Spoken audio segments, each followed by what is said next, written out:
1830 was a year of revolution in Europe. Belgium, France, Switzerland, and in Greece, the struggle to independence from the Ottoman Empire was finally successful. And in this dramatic year, Poland was no exception. In this programme, we look at the November 1830 revolution, which gave the Poles 9 months of freedom, of independence, the only 9 months they had between the third partition of Poland in 1795 and the re-emergence of the Polish state after the First World War in 1918. Join us on Poland Daily History for this dramatic story.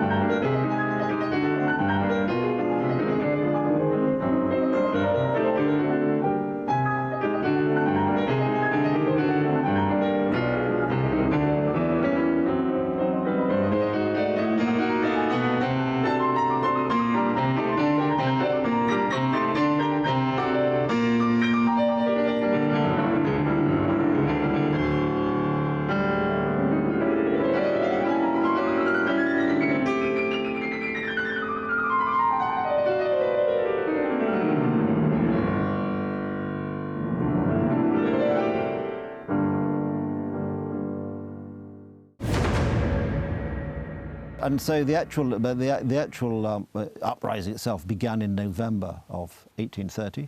The night of 9th of November. Of November.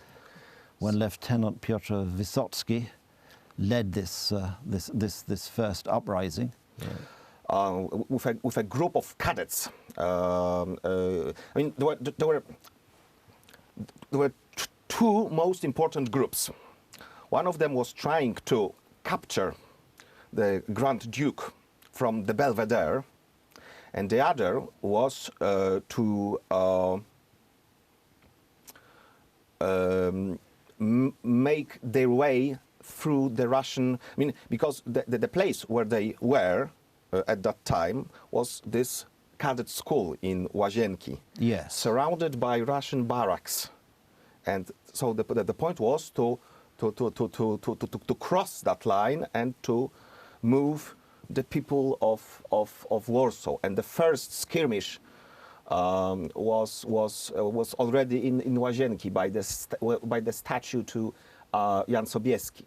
And a sort of attack on the Belvedere Palace where Constantine. But it didn't work out. I mean, he escaped. He escaped in the very last moment, disguised as a woman, I think. Yeah. I read, which is rather dramatic. And so he escaped. Then what happened? Then this group, I mean, led by Wysocki, would march to the north of Warsaw, and that was a very dramatic moment of the uprising, because it may sound strange, but most of the people in that area, which is a very good district and rich district of Warsaw now and at that time, showed no interest in the rising. I mean, people were rather, closing the windows than opening them. Right. So there was a fighting chance that the uprising would collapse before kicking off. Right. These guys were trying to find someone, because Piotr Wysocki was just a lieutenant. Yes. So low rank officer. Very low rank, yes. So they were trying to find a leader that would take control of the rising, and they offered the leadership to a number of generals, mostly Napoleonic generals, and they refused. They were refusing, and 6 of them got killed for betraying the national case. But who eventually did take charge of the? At that time, nobody. Right. That night, and that night, and it is only that the people of the old town, who were poor people, and it was very easy to make them act promising, social reforms, and it's only because of that engagement of this a bunch of poor people, that the uprising was maintained.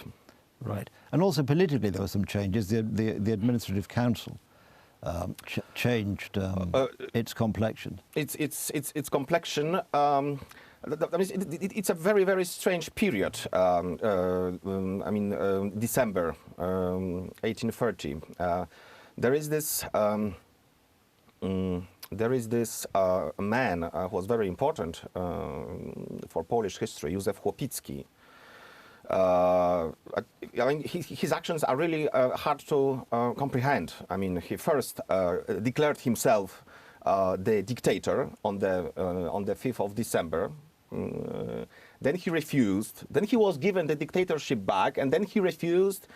And then he became a general in the conflict. But he still served as a general at the most important battle, that is to say, Battle of Grochów, Olszynka Grochowska. It is because the uprising or the revolution, if you want to put it, was maintained only because the left side of the political, spectre didn't want to make it, to stop it. Because those let's say conservative politicians, those who remembered that there was a period that Poland didn't exist, for them, this was a Poland.